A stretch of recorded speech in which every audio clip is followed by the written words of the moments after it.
before this trip, I've hunted a lot of different species, but I've never hunted Coues deer before. And I have so much respect for these things. They're undoubtedly the hardest animal that I've hunted with a bow. They're just, I mean, they're hard to find. They're hard to stalk on, and they are just absolutely jittery as hell. Yeah, I mean, we can just like pop around there, and then, I mean, because then I think just get up on there, right from there if you want. Yeah, because why not? And then I think there may be there's probably some stuff on the other side of that. So then we can, if we want to, we can figure out where we'll be.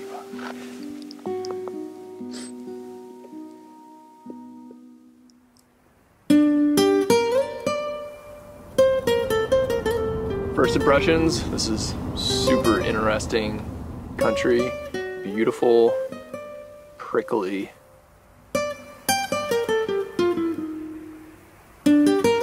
Definitely very prickly country.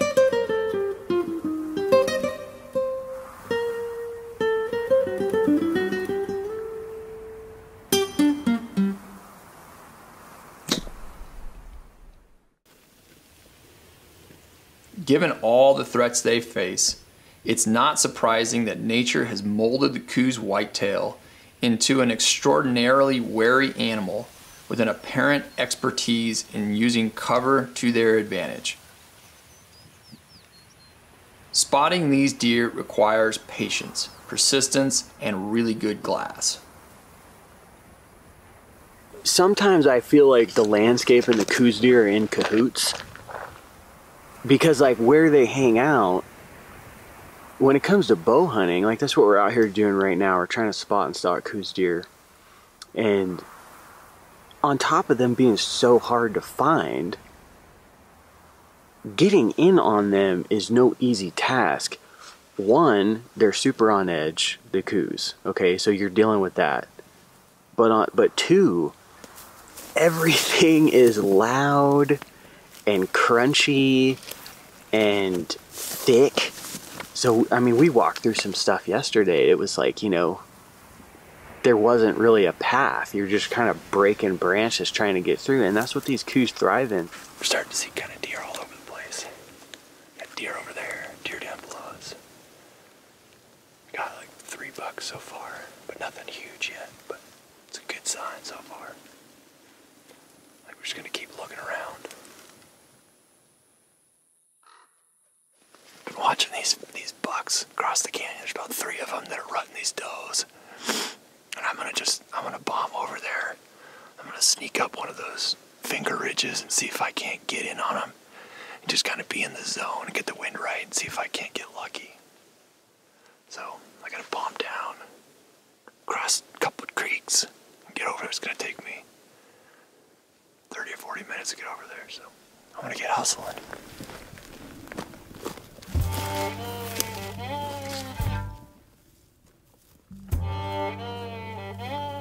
Hunting is a doorway to experience many different types of wild landscapes. From caribou and Sitka blacktail hunts in the far north of Alaska to elk and mule deer hunts in the wilds of the northern Rocky Mountains. I've been fortunate to have been able to hunt my way across many wonderful wildlands. And now, Coues deer hunting has brought me to the wild Sky Islands of Arizona.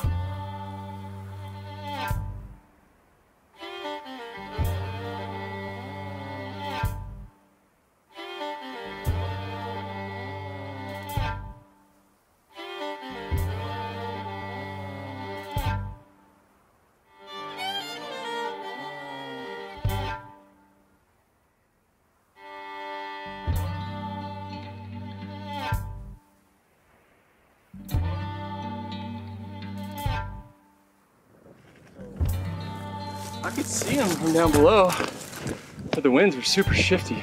But, so the buck that you were going after, that was totally fine. It was just rutting all over the place. Yeah. You started coming up this ridge. Yeah. And 3 more deer. Oh no. 3 does came up over that ridge, and they just pinned you right away. And then they busted, and then when those deer saw those deer bust, they busted.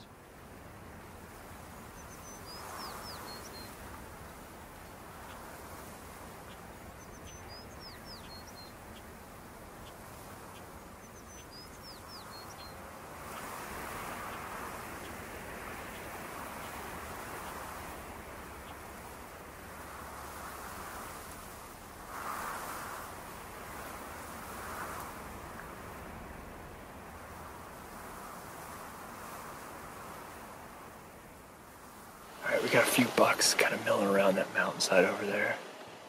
I don't really have a good plan, but I'm gonna try and just like get over there, get the wind right, and see if I can't make something happen. So, not a kamikaze plan, but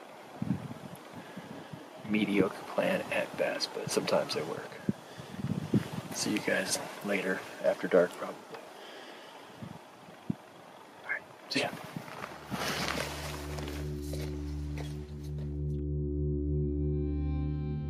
The animals we hunt are a direct reflection of the lands they inhabit, and consequently, our hunt methods must be as well. One thing that's different for me about hunting these islands is I think we're used to like in the Northern Rockies or Alaska, where you have these just giant wilderness areas where you can get up high on a peak and the mountains just go on forever, you know, every direction you look. And here, it's like there's still this sense of like incredible wildness in these like tinier little packages. So this is much smaller, like you can see the beginning and the end if you get far enough away of all of these little Sky Island mountain ranges, which is not something I'm used to at all. But yet when I look at them, they're just rugged, just super rugged and just difficult to get in and out of.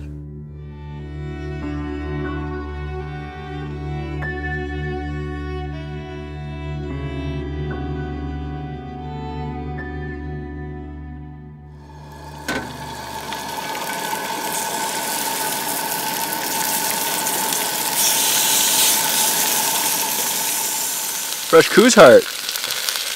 Ready for this, Josh Kirchner? I'm super ready. First time eating heart. Super soaked. Right, Josh? Yeah.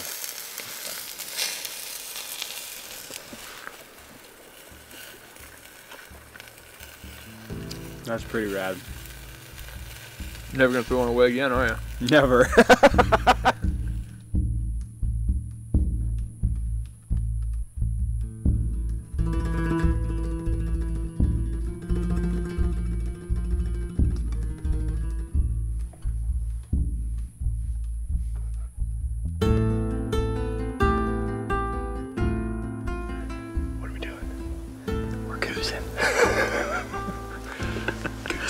Cruising for bruising. That's right. Yeah.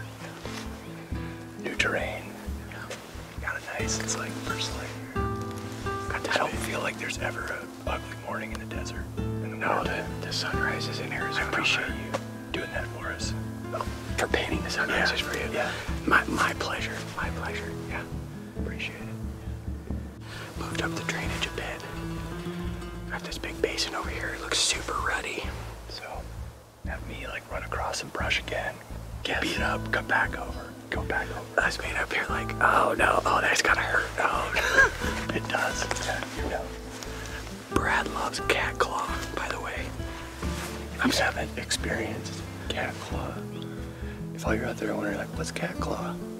The easiest way I can describe it is take some fishing hooks and some sandpaper, put those fishing hooks through the sandpaper, and then like pile it up real high, and then like walk through it, make sure it's like chest high, and those fishing hooks can just grab you as you're walking through it. That's cat claw. You don't even have to come to the desert to experience it. Or just get in a fight with a rabid cat. Yeah, that's the same. It's the same thing. Imagine just like cats, just like jumping up and just like. All right, let's go find some. Yeah, we gotta get close. Like, do it like when you see me look. Do it like. I'll do like 2 of them. 2 of them? Yeah, it means he's gone like more than 20 yards. Okay. More than like 20 or 30 yards. Okay. And if you can't see him, I'm gonna go like this. Yeah, good idea. I like that. Getting better at our signals here. Any other signals we should pick up? If you look up here and I just fall over, that means you shot him.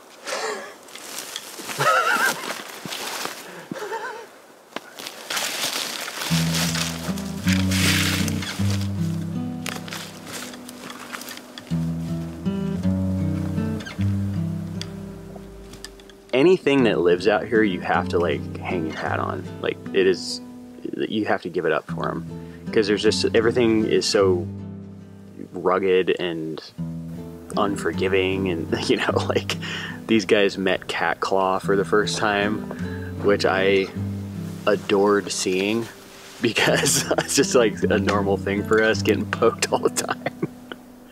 That's how the desert is though, like there's very little water, everything wants to hurt you, but underneath all of that there's this thriving ecosystem out here.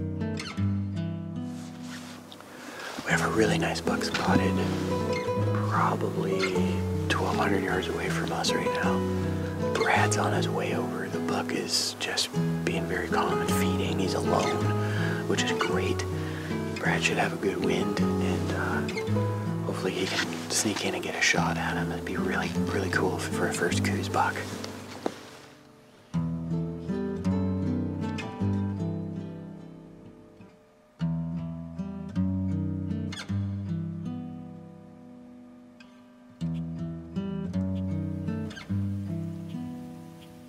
Looks like he's to the left of a scraggly oak.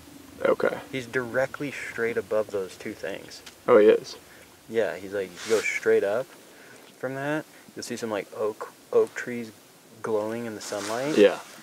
They look like they make a D almost. He's to the left of those. In the middle. Like right beneath, if you go to the top, there's white rocks. Uh-huh. He's between those white rocks and the two little things sticking out that you're telling me about. Oh, there he is. Yeah, I got him now. I got him again. Oh yeah. See his body, how like thick Yeah, yeah. That's a nicer buck for sure. Oh, there you go. You can see like. Yeah. Goose hunting is like just like seeing deer way off in the distance, and then send me off on a vision quest to go find them.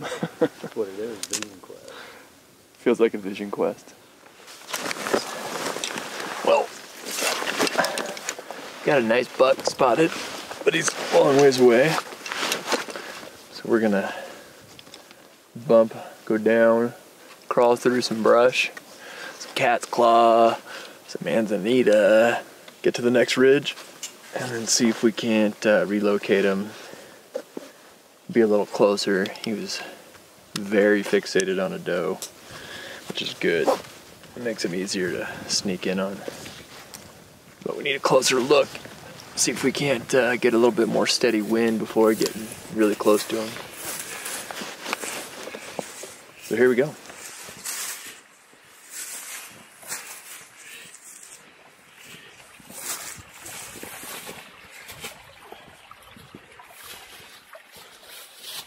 One thing when you're sitting out here glassing for Coues deer is you have to like come to the realization that there's deer in front of you somewhere that you just can't see, which like brings a whole nother element into the game.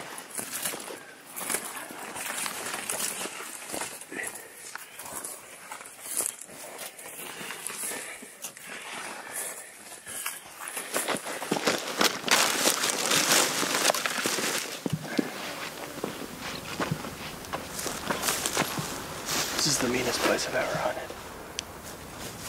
I was gaining a profound level of respect for this incredibly challenging art of hunting Coues deer bucks after I came up empty-handed one stalk after another.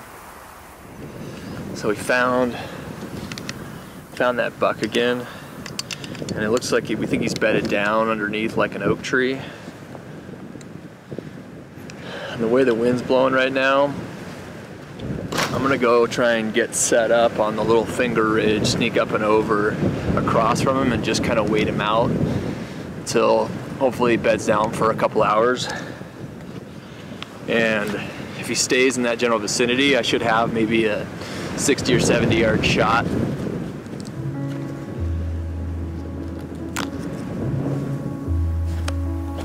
But first I still gotta crawl through more manzanita, more cat's claw.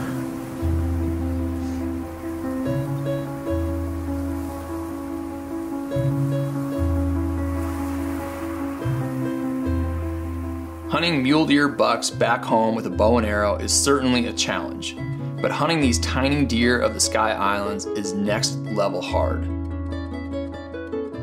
I feel like the landscape is protecting them just as much as their sense is, which makes it super difficult to stalk in on them. So Brad just went after this really nice buck that was on a hot doe. I have no idea what happened, but all of a sudden the buck and doe, they got up, hightailed it out of there. I saw Brad down low, so I don't know if they winded him or if they saw him. I have no clue, but that gig is up. So on to the next one.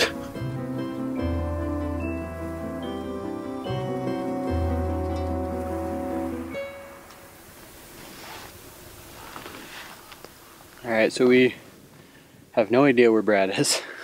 So we moved back towards our camp in hopes that Brad would kind of come this way, because this is where we were seeing most of the deer last night.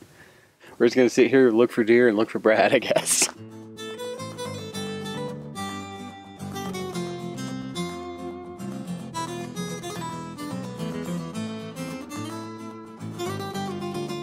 Gosh, I think they smelled me, because I came in kind of low, because the wind was coming like in my face, and then all of a sudden it shifted and went straight uphill, and then it was like I felt a little like hint at my back. I was like, oh no, and then it came back in my face, and so it was just like constantly shape shifting. Yeah.